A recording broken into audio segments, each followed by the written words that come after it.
todos com a paz do Senhor. Desde já agradecendo a Deus por essa rica oportunidade que nos concede. Está gravando mais um vídeo para o canal. Desta vez o estudo 13, a obra missionária. Nosso estudo está dividido em 3 pontos. O primeiro, uma igreja missionária. O segundo ponto, a vocação e a ação missionária. O terceiro ponto, a intercessão e a contribuição missionária.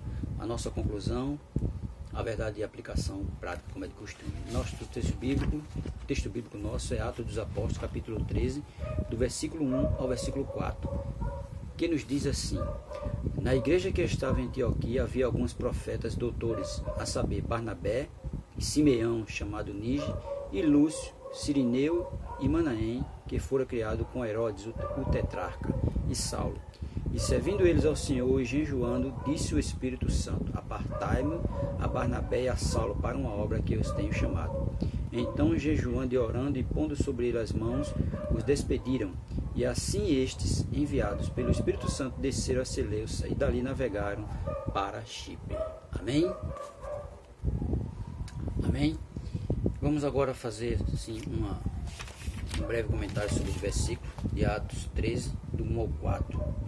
Atos 13, 1, considerações interpretativas, diz assim: na igreja de Antioquia havia profetas e mestres, Barnabé, Simeão, chamado Níger, Lúcio de Cirene, Manaém, que havia sido criado com Herodes, o tetrarca, e Saulo. Os mestres e profetas demonstravam dons nessas áreas que os faziam destacar-se, sua diversidade cada vez mais emblemática do movimento cristão que se estende ao mundo mais amplo. É impressionante.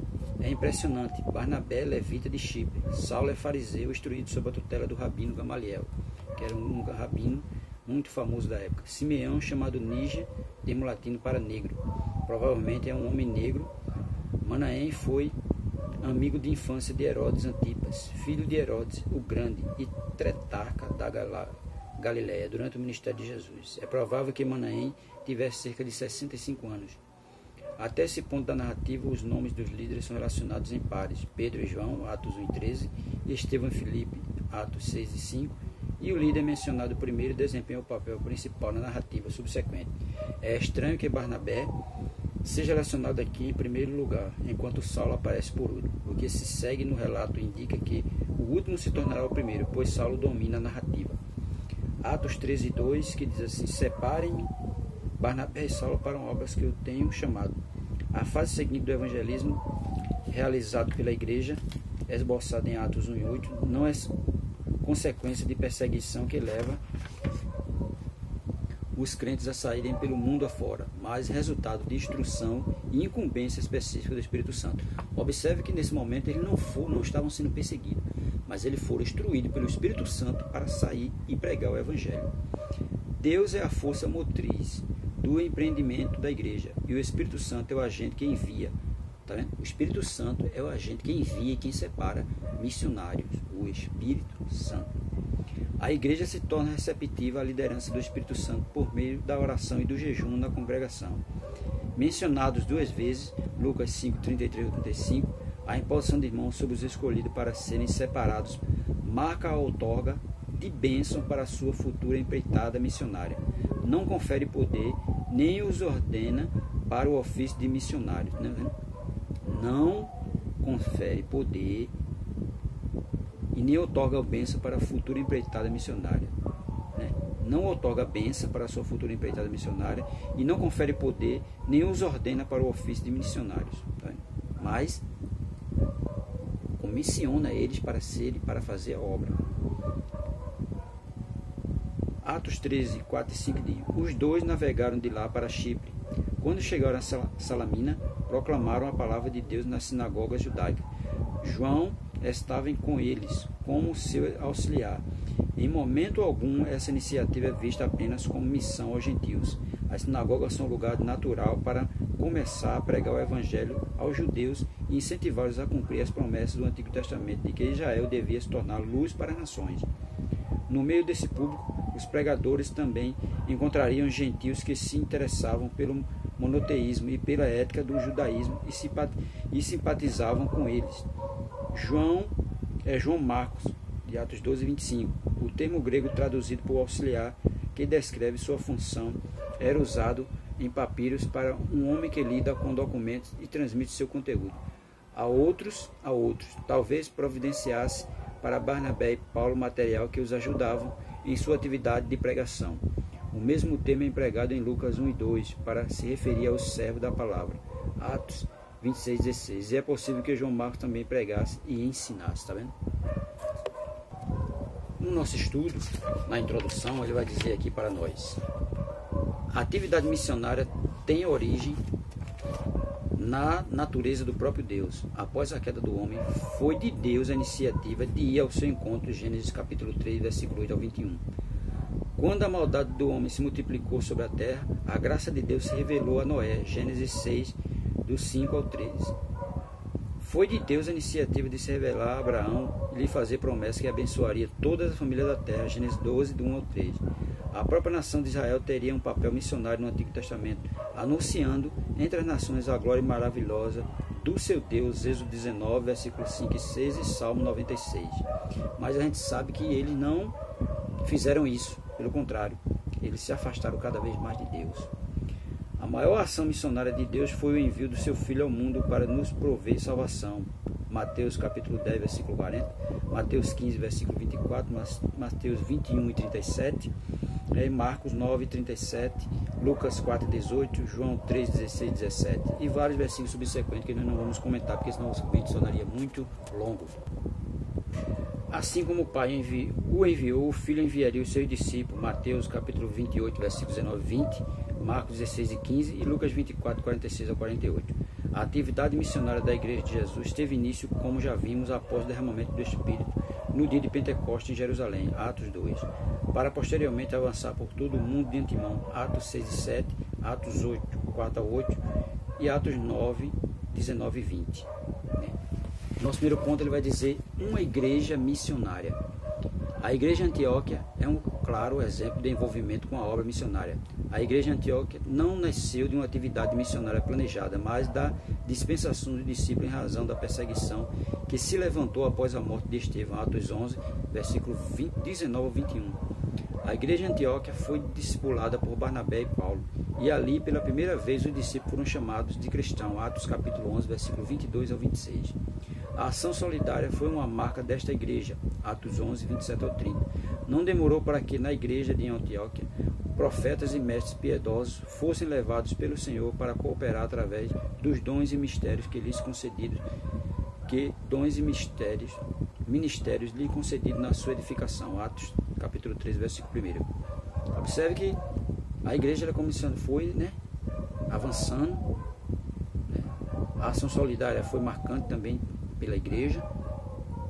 Barnabé e Saulo foram quem discipularam aquelas igrejas, E aí o Espírito Santo foi trabalhando e a igreja cada vez mais crescendo, porque o objetivo da igreja é esse: proclamar o Evangelho de Cristo. E a obra missionária é a função da igreja.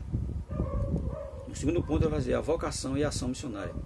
A igreja de Antioquia foi sensível diante da voz do Espírito, quando este anunciou a obra missionária que seria realizada a partir dali, Atos 13, verso 2. A obra missionária deve ser realizada por aqueles que de forma clara foram vocacionados por Deus, reconhecido e enviado pela igreja local, Atos 13, 3. Veja, vocacionado por Deus e reconhecido pela igreja local. Não é de todo jeito que vai se fazer missão. Não, porque agora eu sou missionário, eu me declaro missionário e vou sair pelo mundo pregando o evangelho. Não é assim. Tem que ter vocação divina. E uma igreja local reconhecer a pessoa como missionário enviado por ela para fazer a obra de Deus. Durante toda a execução da obra missionária, a direção do Espírito deve ser ouvida e obedecida. Atos 16, do 6 ao 10. É o Espírito Santo quem separa para a obra missionária. Não é o homem, é o Espírito Santo. E ele tem que ser ouvido perante a igreja. Alguns lugares e pessoas serão mais receptíveis à mensagem do Evangelho, enquanto outros poderão ser muito resistentes. O missionário deve ter a consciência de que está fazendo o melhor e que está na direção do Espírito. A responsabilidade do missionário é pregar o Evangelho. A responsabilidade do missionário é pregar o Evangelho. 2 Timóteo capítulo 4, verso 2. Enquanto a obra de salvação é prerrogativa divina, Efésios 2, 8 e 9, A igreja em Antioquia se tornou uma importante base para a atividade missionária de Paulo, Atos 14, 26 a 28, Atos 15, do 30 a 41 e 18, 22 a 23. A obra missionária deve ser realizada simultaneamente no nível local e mundial, Atos 1 e 8, tanto local como mundial. Pregar o evangelho a toda criatura. E o nosso terceiro ponto ele vai dizer a intercessão e a contribuição missionária. Desde os seus primórdios, o trabalho de pregação do evangelho necessitou de oração. Quando ameaçados pelas autoridades judaicas, os apóstolos se reuniram com a igreja de Jerusalém para orar. Atos 4, 23 a 31. Ao ser liberto de modo sobrenatural da prisão, Pedro se dirigiu para o local onde os irmãos estavam orando. Atos 12, 11 e 12. Paulo compreendeu a importância da oração intercessória na realização da obra missionária. 1 Tessalonicenses capítulo 5, versículo 25 e 2 Tessalonicenses capítulo 3, versículo 1 e 2. Tão importante quanto a oração missionária, tanto importante quanto a oração missionária é a contribuição missionária. É através desta ação voluntária que os ofertantes, os missionários e a obra são supridos em suas necessidades. A gente sabe que a obra missionária necessita de ajuda da igreja. E para a igreja ajudar é preciso que haja o quê? Contribuição missionária, oração, que é para que o Espírito Santo possa dar o crescimento da igreja, e a contribuição financeira para que os missionários possam se sustentar no local onde eles estão desempenhando a sua função. A gente sabe muito bem disso, que tem que ter isso. Tem gente que acha que não. Como é que os missionários vão se sustentar sozinhos? Não tem como. Então a igreja tem que suprir as suas necessidades, e por isso que tem que ter a oferta missionária, para que os missionários se sustentem no país onde eles estiverem. A conclusão do nosso estudo diz assim: antes de sua partida, por diversas vezes, Jesus ressaltou a importância e urgência da pregação do Evangelho, de um trabalho missionário simultâneo e abrangente em todo o mundo. Todos os crentes devem estar envolvidos com o trabalho missionário desenvolvido pela igreja local, se dispondo a ir, orar ou contribuir. A obra missionária deve ser realizada aqui, ali e além. Tá vendo?